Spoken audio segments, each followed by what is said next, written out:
Hello बच्चों, आप सभी का हमारे यूट्यूब चैनल आइडियल देव क्लासेस में स्वागत है। बच्चों, आज हम आपके लिए गेट अभ्यास पुस्तक के अंतर्गत विषय सामाजिक विज्ञान लेके आए और सामाजिक विज्ञान का भाग 2 भूगोल लेके आए हैं और 21 कक्षा के लिए, कक्षा 7 के लिए।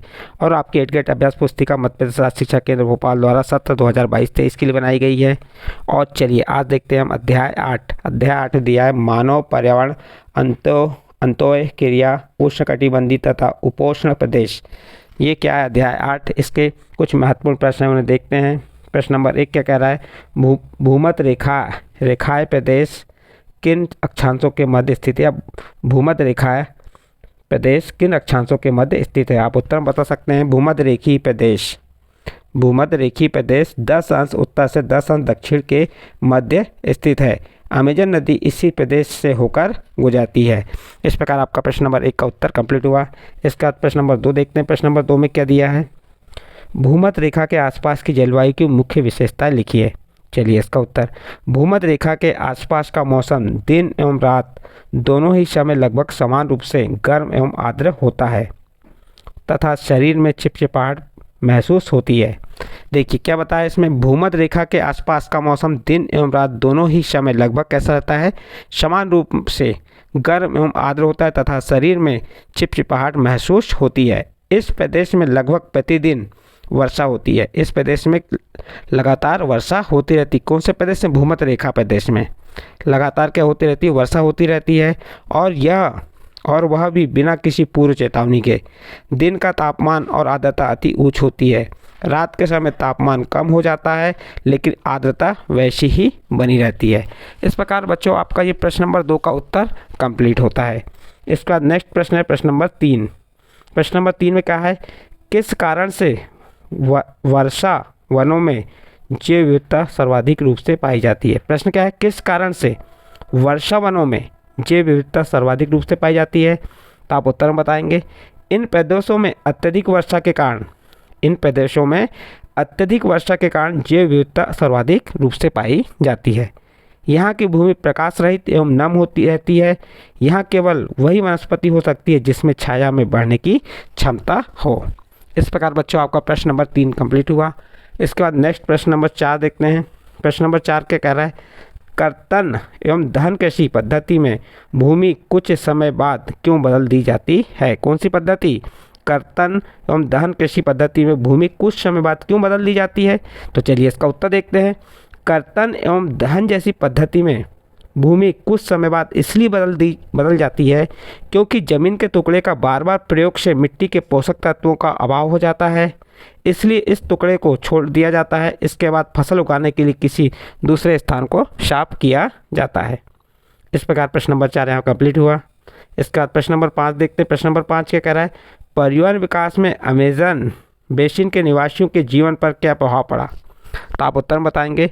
परिवहन विकास की गतिविधियों के कारण अमेजन निवासियों को मूल आबादी वाले क्षेत्र से बाहर निकलकर नए क्षेत्र में बसना पड़ा, जहां वे अपने पौराणिक तरीकों से खेती करते रहे हैं। तो उन क्षेत्रों से निकलकर वह परिवहन के माध्यम से बाहर मूल आबादी वाले क्षेत्र में बाहर आ गए।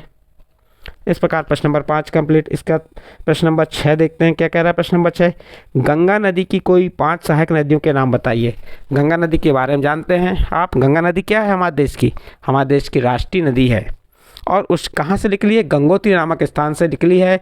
और यह कहाँ जा गिरती है, बंगाल की खाड़ी में। और सबसे बड़ी नदी मानी जाती है, भारत की सबसे बड़ी नदी कौन सी है, गंगा। और इसी गंगा नदी की 5 सहायक नदियाँ बताना है आपको। तो चलिए देखते हैं गंगा नदी की 5 सहायक नदियाँ कौन सी होंगी। घाघरा, सोन, चंबल, गंडक और कोसी। ये गंगा नदी की क्या है, 5 सहायक नदियाँ। प्रश्न नंबर 6 कंप्लीट हुआ। इसके बाद प्रश्न नंबर 7 देखते हैं। क्या लिखा है, जनसंख्या घनत्व से क्या आशय है। जनसंख्या घनत्व से क्या आशय है, चलिए इसका उत्तर, जनसंख्या घनत्व का अर्थ है 1 वर्ग किलोमीटर क्षेत्र में रहने वाले लोगों की संख्या से। जनसंख्या घनत्व का अर्थ है 1 वर्ग किलोमीटर क्षेत्र में रहने वाले लोगों की संख्या से। जनसंख्या के वितरण में पर्यावरण की प्रमुख भूमिका होती है। इस प्रकार बच्चों आपका प्रश्न नंबर 7 कंप्लीट। इसके बाद प्रश्न नंबर 8 देखते हैं। प्रश्न नंबर 8 क्या कह रहा है, गंगा ब्रह्मपुत्र के मैदानों में किस प्रकार की वनस्पतियां पाई जाती हैं। तो आप उत्तर बता देंगे। गंगा ब्रह्मपुत्र के मैदान में सागवान, शाखों एवं पीपल के साथ उष्णकटिबंधीय पर्णपाती वनस्पति पाई जाती है। प्रश्न क्या था, गंगा ब्रह्मपुत्र के मैदानों में किस प्रकार की वनस्पतियाँ पाई जाती हैं? तो उत्तर क्या हो जाएगा, गंगा ब्रह्मपुत्र के मैदान में सागवान, शाखों एवं पीपल के साथ उष्णकटिबंधीय पर्णपाती वनस्पति पाई जाती है। प्रश्न नंबर 8 कंप्लीट हुआ। इसके बाद प्रश्न नंबर 9 देखते हैं, गंगा ब्रह्मपुत्र के मैदान में धान की खेती क्यों अधिक होती है, लिखिए। चलिए इसका उत्तर, गंगा ब्रह्मपुत्र के मैदानों में धान की खेती इसलिए अधिक होती है क्योंकि वहाँ फसल उगाने के लिए समतल भूमि उपलब्ध है और पर्याप्त जल एवं अधिक वर्षा होती है। इस प्रकार प्रश्न नंबर 9 कंप्लीट हुआ। और इस अध्याय का अंतिम प्रश्न है प्रश्न नंबर 10, गंगा ब्रह्मपुत्र बेसिन पर्यटन की दृष्टि से महत्वपूर्ण क्यों है? प्रश्न क्या है, गंगा ब्रह्मपुत्र बेसिन पर्यटन की दृष्टि से महत्वपूर्ण क्यों है? तो इसका उत्तर हो जाएगा, गंगा ब्रह्मपुत्र बेसिन पर्यटन की दृष्टि से महत्वपूर्ण है क्योंकि यहाँ आगरा में यमुना किनारे स्थित ताजमहल, कहाँ पे, आगरा में क्या है, ताजमहल है। सभी लोग देश विदेश के लोग वहाँ पे पर्यटन के रूप में आते हैं। तो आगरा में यमुना किनारे स्थित क्या है, ताजमहल।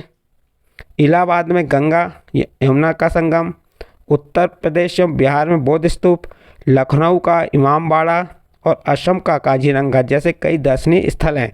इसलिए गंगा ब्रह्मपुत्र बेसिन पर्यटन की दृष्टि से महत्वपूर्ण है। यहाँ पे आपका प्रश्न नंबर 10 समाप्त हुआ। बच्चों, यदि आपको हमारे द्वारा जो वीडियो के माध्यम से जो प्रश्न उत्तरी बताई गई है, ये प्रश्न उत्तरी आपके समझ आती है, तो आप हमारे चैनल आइडियल देव क्लासेस सब्सक्राइब कीजिए, लाइक कीजिए एवं अन्य ग्रुप में शेयर जरूर कीजिए।